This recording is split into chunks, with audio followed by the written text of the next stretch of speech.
Welcome to code express channel. So நான் Karshiv இன்ஃபோடெக்கில் internship பண்ணிட்டு இருக்கேன். ஸோ இங்கே வந்து பார்த்தீங்கன்னா டேட்டா பேஸ் ரிலேட்டடாக இருக்கட்டும், இல்லை ஃப்ரண்ட் அண்ட் டெக்னாலஜி, ஸோ எல்லாமே உங்களுக்கு சொல்லி தருவாங்க. இன்றைக்கி டாப்பிக்கில் நான் டேட்டா பேஸ் பற்றி எக்ஸ்பிளைன் பண்ண போகிறேன். ஸோ டேட்டா பேஸ் வந்து பார்த்தீங்கன்னா ஒரு டேட்டா, அதாவது நம்ம யூஸரோட டேட்டாஸ் அது எல்லாமே இருக்குன்னா அதை வந்து நம்ம ஒரு இடத்துல ஸ்டோர் பண்ண போகிறோம். ஸோ டிஜிட்டலைஸ்டாக ஸ்டோர் பண்ண போகிறோம். அதுதான் வந்து நமக்கு டேட்டா பேஸ் அப்படின்றது தேவைப்படும். இந்த டேட்டா பேஸ்னால நம்ம வந்து டேட்டாஸை ஃபில்டர் பண்ணுறதா இருக்கட்டும், லைக் ஃபைண்ட் அவுட் பண்ணுறது, இந்த மாதிரி நிறைய விஷயங்கள் வந்து நமக்கு யூஸ்ஃபுல்லாக இருக்கும். ஓகேங்களா?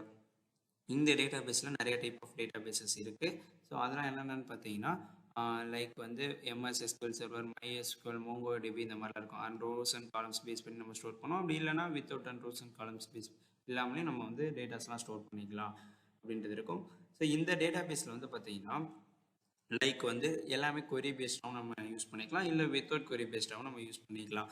ஸோ ஒரு டேட்டாவை நம்ம ஸ்டோர் பண்ணுறதுக்கு தேவையானது மெயின் திங் வந்து பார்த்திங்கன்னா அது என்ன டேட்டா டைப்பில் இருக்கணும் அப்படின்றது நமக்கு தெரிஞ்சுக்கணும். ஸோ லைக் வந்து குரூப் ஆஃப் கேரக்டர்ஸ் இந்த மாதிரி டேட்டாஸாக இருந்துச்சுன்னா வேர்கேர் அப்படின்ற டேட்டா டைப் நம்ம யூஸ் பண்ணுவோம். அது இது ஹோல் நம்பர்ஸாக இருந்துச்சுன்னா இன்டீஜர் அப்படின்றது டேட்டா டைப்பாக யூஸ் பண்ணுவோம். இல்லை ஃப்ராக்ஷனல் நம்பர்ஸாக இருந்துச்சுன்னா ஃப்ளோட் அப்படின்ற மாதிரி நம்ம யூஸ் பண்ணிக்கலாம். ஸோ இது மாதிரி நீங்கள் நிறைய டைப்ஸ் ஆஃப் டேட்டா டைப்ஸ்லாம் இருக்கும். ஸோ அது எல்லாமே ஒன்றா லேர்ன் பண்ணிக்கலாம். அண்ட் தென் வந்து பார்த்தீங்கன்னா ஒரு டேட்டாவை நம்ம வந்து இன்சர்ட் பண்ணுறோம் அப்படின்னா இன்சர்ட் அப்படின்ற கொரி வந்து நம்ம யூஸ் பண்ணுவோம். இல்லை புதுசாக நான் ஒரு டேட்டா பேஸ் நான் க்ரியேட் பண்ண போனால் க்ரியேட் அப்படின்ற கொரி. ஸோ இதில் நிறைய கமாண்ட்ஸ் இருக்குது, DDL கமாண்ட்ஸ், DML கமாண்ட்ஸ் அப்படின்றதுலாம். ஸோ இப்போ நம்ம டெலீட் பண்ணுறா இருந்தாலும் அதுக்கு டெலீட் அப்படின்ற கொரியெலாம் யூஸ் பண்ணணும். அண்ட் தென் அக்ரிகேட் ஃபங்க்ஷன்ஸ்லாம் இருக்குது. ஸோ இந்த ஒரு ஃபங்க்ஷனுக்குள்ளே வந்து கால்குலேஷன் பேஸ் பண்ணி ஒரு காலமுக்கு நம்ம சம் கண்டிஷன்ஸ்லாம் அப்ளை பண்ணுவோம். ஸோ அதுக்கான இந்த அக்ரிகேட் ஃபங்க்ஷன் அது எல்லாமே தேவைப்படும். அண்ட் டேட்டா ஃபில்டர் பண்ணுறதுக்கு வேர் கண்டிஷன், ஆர்டர் பை, அந்த மாதிரி கான்செப்ட்ஸ் தேவைப்படும்.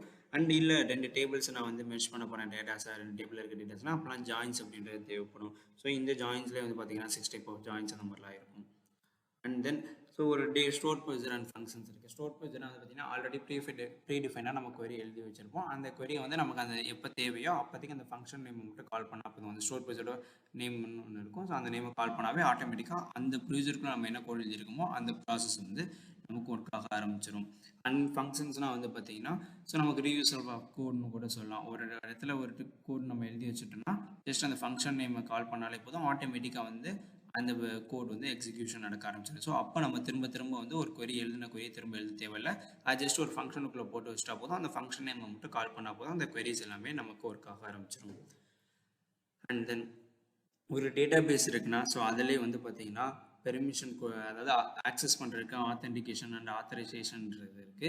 ஸோ ஆத்தென்டிகேஷன்னா ஸோ இவங்க வேலிடான யூஸரா அப்படின்றதெல்லாம் செக் பண்ணுறதுக்கு பேர் ஆத்தென்டிகேஷன் சொல்லுவோம். ஆத்தரைசேஷன்னா அவங்க செக் பண்ணிட்டு வேலிட் யூஸராக இருந்தாங்கன்னா அவங்களுக்குன்னு சம் எக்ஸ்ட்ராவாக ஒரு பெர்மிஷன் மாதிரி தரும். அதாவது நம்மளோட ப்ராஜெக்ட்டில் இவங்க எந்த சேஞ்சஸ்னாலும் பண்ணிக்கலாம், ஒரு டேட்டாவை டெலிட் பண்ணுறதா இருக்கட்டும், அப்டேட் பண்ணுறதா இருக்கட்டும், இந்த மாதிரி பெர்மிஷன்லாம் தரும் பார்த்தீங்களா. ஸோ அதெல்லாம் ஆத்தரைசேஷன் அப்படின்றத சொல்லுவோம். ஸோ இந்த மாதிரி உங்களுக்கு டேட்டா பேஸ் ரிலேட்டடாக, ஃபுல் ஸ்டாக் டெவலப்மெண்ட் ரிலேட்டடாக நீங்கள் தெரிஞ்சுக்கணும்னு நினச்சிங்கன்னா கோட் எக்ஸ்பிரஸ் சேனலில் சப்ஸ்கிரைப் பண்ணி வச்சுக்கோங்க. அண்ட் தேங்க்ஸ் ஃபார் வாட்சிங்.